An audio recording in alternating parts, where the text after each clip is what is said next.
Hello, my friend, and welcome to Something for Everybody. My name is Aaron Machbitz, and today is a solo episode of the podcast, and I'm discussing seven signs of a high-value person. So let's jump right in. Here we go. Number one, you stop judging people for their looks. You stop judging people for speaking their minds. You feel you do not belong to conversations that are about people. So this is really boils down to the idea of judging people on the content of their character.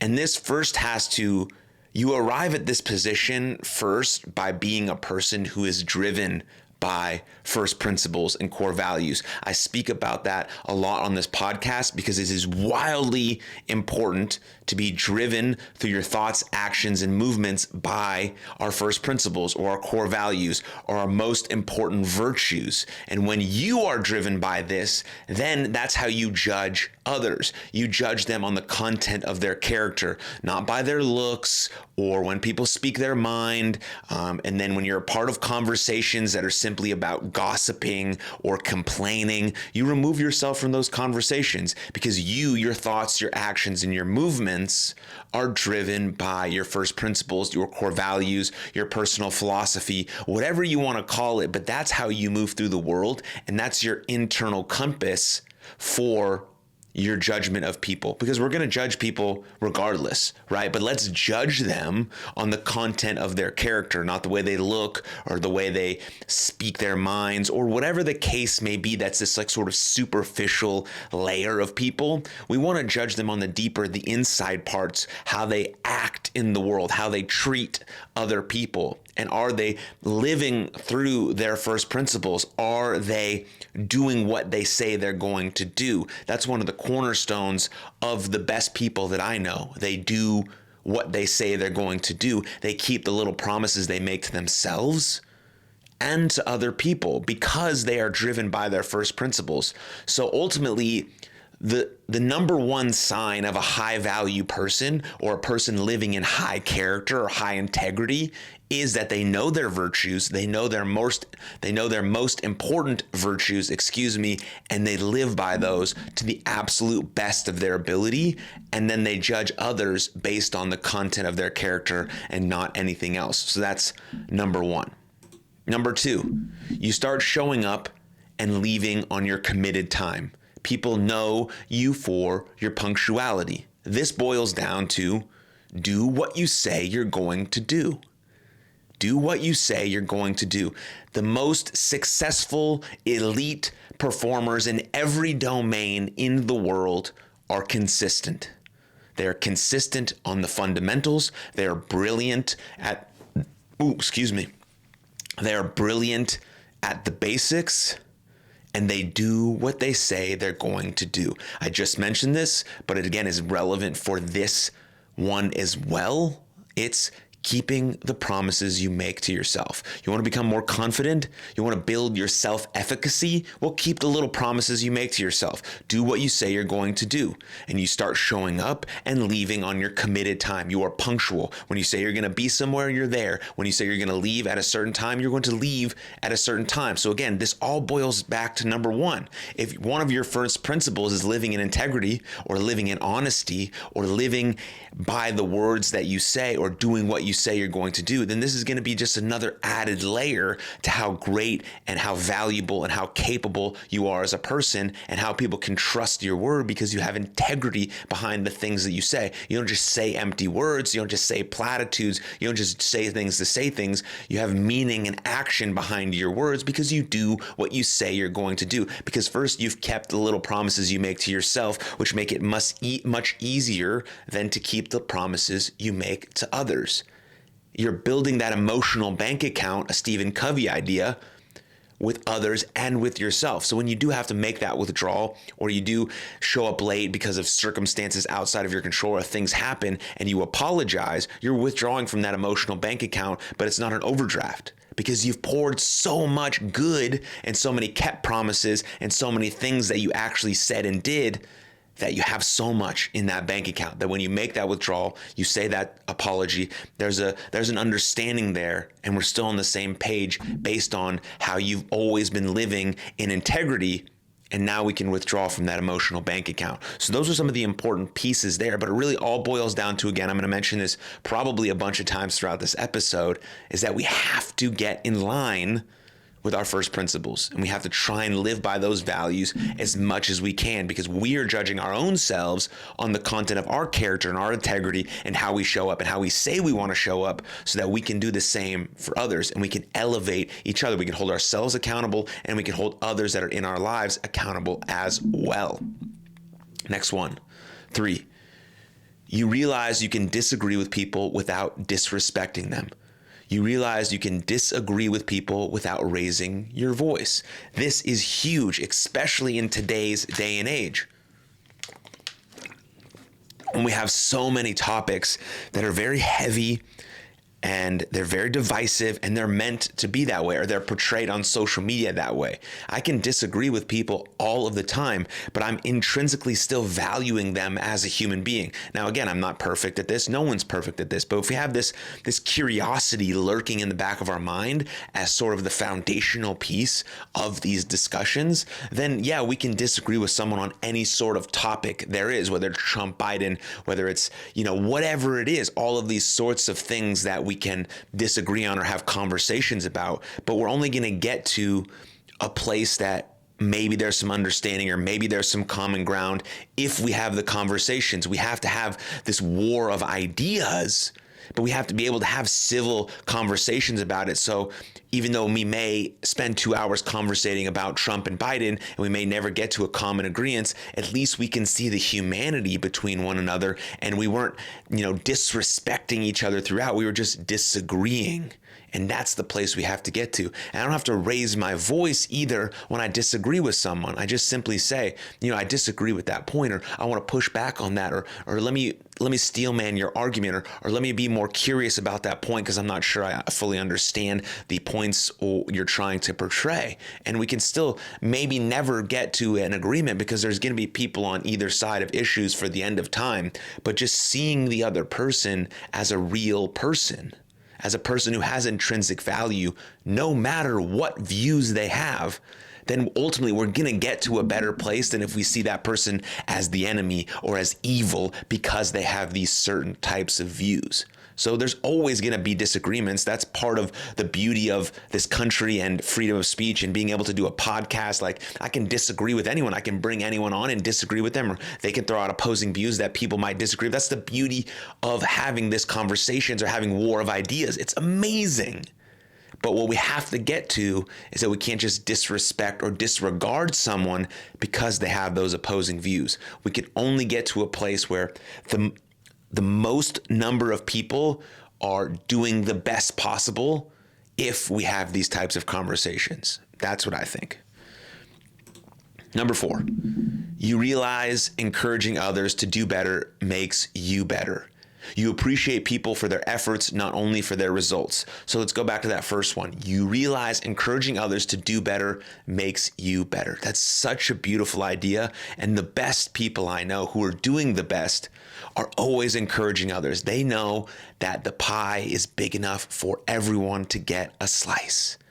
That's a beautiful thing. I'm uplifting. I'm encouraging others. I've tried to do this myself as a coach of young men.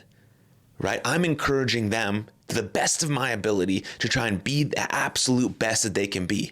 And yeah, when they do better, it's a good reflection on me, but I'm trying to encourage them in ways. Yeah, it's a little bit inherently selfish, right? Because my team does well, or my players do well, or they get recruited, or they show out at a showcase, right? It obviously reflects well back on me. And that's this karma that we're talking about. You put good out into the universe, not expecting anything in return, doing work and encouraging people in silence. You're always going to be rewarded back for that. That's just part of this karmic law that exists in our world.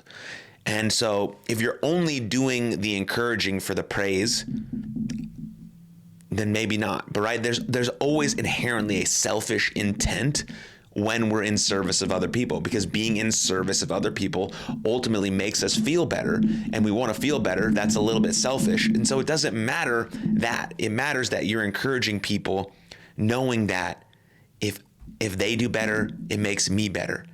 You're sharing love, you're sharing positivity, you're sharing hope. And that's why I think, being a baseball coach of young men has absolutely changed my perspective on life and the way I view things. And it's made me really appreciative of people's efforts, because I talk about this all the time when it comes to sports parents and sports, but this relates to every domain that people may be in if you're listening to this podcast, is that we have to appreciate people for their efforts, no matter the results. The outcomes are always going to be a byproduct of how hard we work, of our attitude and our effort, And if I'm someone who sees someone putting in the work at practice all the time, effort, and they're still not getting the results they want, yeah, maybe we need to tweak what we're working on, but the effort is there. And so we have to encourage that. We have to appreciate that. We have to reward that, because rewarded behavior is repeated. And if I want my guys or whoever I'm working with or coaching with or talking to give their absolute best, to try and be the best at getting better, to let go of these ideas that are attached to the outcome, knowing that that's what we're working towards, that's the path we're walking down to get the scholarship or to get the starting spot or to get the job or whatever it is. That's the vision. But our direction is more important than our speed. And so we have to appreciate the effort. And there's scientific data that backs this up. Our performance increases once we start encouraging the effort, once we start praising the effort. So we have to praise the effort, and encouraging others to do better makes me better. And praising the effort means that people see that effort, because not only, like most of the time, people only see the end result. Oh, he got 4 hits. Oh, he struck out 4 times. Oh, he didn't get this, didn't get that, didn't get the promotion, didn't get the job, yada, yada, yada, yada. But they don't see all the stuff in the back end. And so the people that do see that, the people that are there with you in the trenches, just grinding away, whether that be your spouse, your kids, your other teammates, your coworkers, right? Hopefully we've created a culture around you where we praise the effort. Where we praise the effort and we appreciate the effort. Because in the end, ultimately, if you keep moving in that direction, doing the right things, on the right stuff, with the best amount of effort you can possibly have, the results will come. They really will. And so we just got to stay on it. Consistency is always going to be everything. I mentioned that before, but consistency, that's the cornerstone, the foundation for any type of achievement you want to have in this world. And consistency and giving your best effort on the most important things. Number 5, you stop getting bothered when people tell you that you cannot do something. You understand that they say it is due to their limitations and not yours, right? We are not good at everything, and we're never going to be good at everything. That's impossible. Just like we're not designed to be liked by everyone. Now, we have respect for everyone. We know that everyone has intrinsic value no matter what, but we're not designed to be liked by everyone, and not everyone is going to like us. That's okay. And the same thing here, like, yeah, certain things I'm not good at, and certain things I'll never be good at. If I want to be good at something, though, I'm going to put the time and effort into it. And if I haven't put the time and effort into it, then I know that it's okay when people say, hey, you can't do that. If I want to do it, cool, I'm going to go to work and I'm going to get it done, and I'm going to prove them wrong that I can do it. But if it's something that's not part of me, or I've never touched on it or worked on it, then I'm not going to let it bother me. And someone who knows, again, someone who lives with their first principles, someone who lives in alignment with their first principles, doesn't get bothered by this, because they know what they're aiming at. They have a better time to say no to things that don't align with their first principles. They say yes to things that do align with their first principles. And there's a ton of stuff that they don't know and can't do. And they're okay with that, because they know what's most important to them, because they live through their first principles, their personal philosophy, and their core values. And that's extremely powerful for living your absolute best life.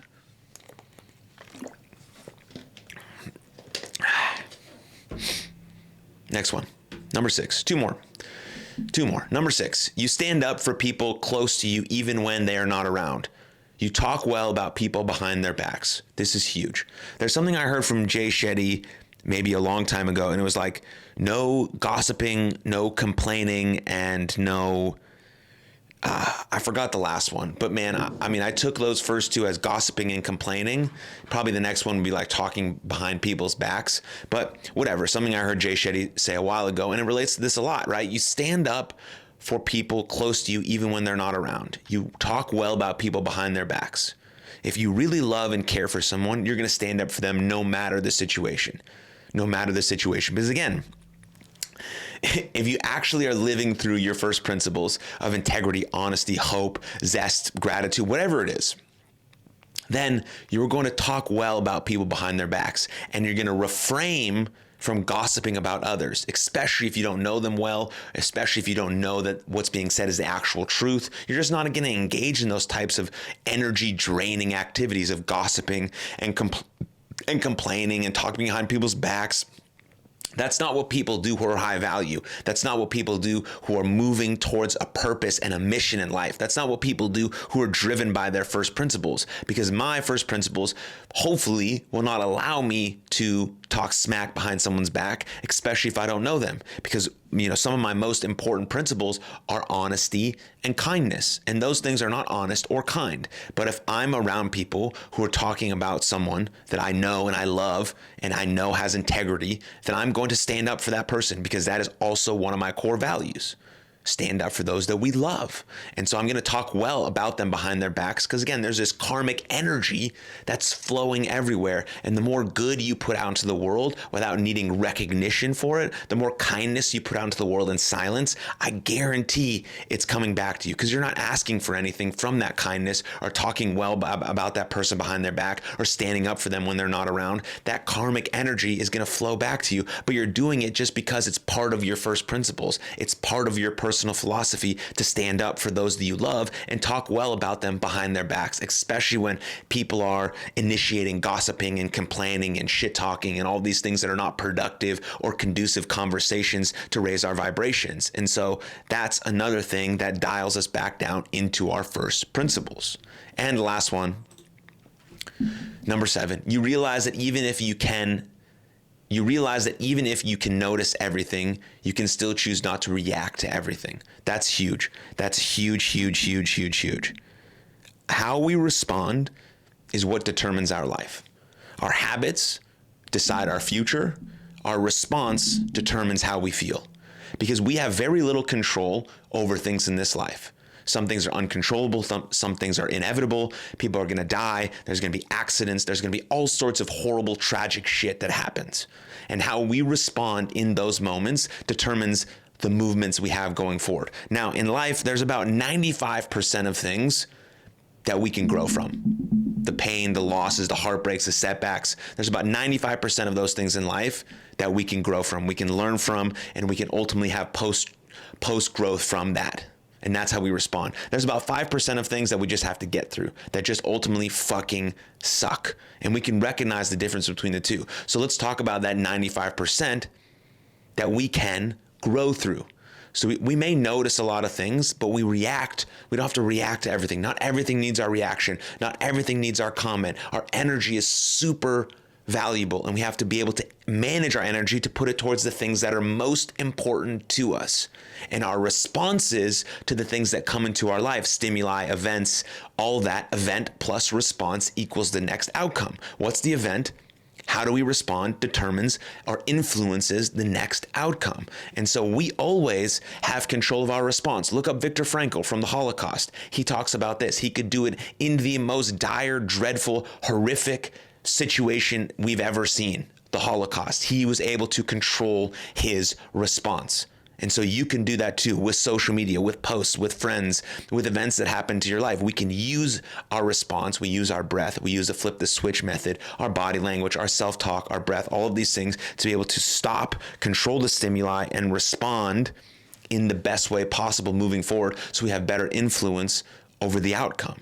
And this is how we start to have control over the things that we actually can control. Our attitude, our effort, and our response. Our attitude, we've talked about that the whole time. That's our first principles. That's our attitude. Our first principles and our core values are our attitude. Then we talked about effort. Effort is the most important thing we can have in this world. If we want to achieve anything, it's effort and consistency over a long period of time. And then in between all of that effort and consistency with that great attitude, living through our first principles It's about how we respond. It's how we respond to the setbacks, the challenges, the adverse moments, and taking on the mantra of obstacles make me stronger. That's how we want to respond. We want to spiral up and spiral up and spiral up and continue to be a champion who adjusts over time. That's the mark of a person who is trying to become the best version of themselves in greatest service to the world. And so think about these 7 signs, think about these 7 things, and how can you maybe adopt a few of them into your life? Which one resonates with you the most? Which ones do you already do and knock out of the park? Which ones can you add into your life? Because it's all about just steadily trying to get a little bit better each and every day. Just trying to steadily get better each and every day, one foot in front of the other, 1%, 1%, 1%, 1%, ultimately on our path to become the best version of ourselves in greatest service to the world. So thank you for your time and attention. Please share this episode with a friend or someone you think might enjoy it, and I'll catch you guys next time. Later. Thank you very much for tuning into that episode. And if you enjoyed it, click right here for another full-length episode of the podcast. And please don't forget to subscribe. But most importantly, above all else, please take good care of yourselves and others. And I'll see you next time. Lots of love. Cheers.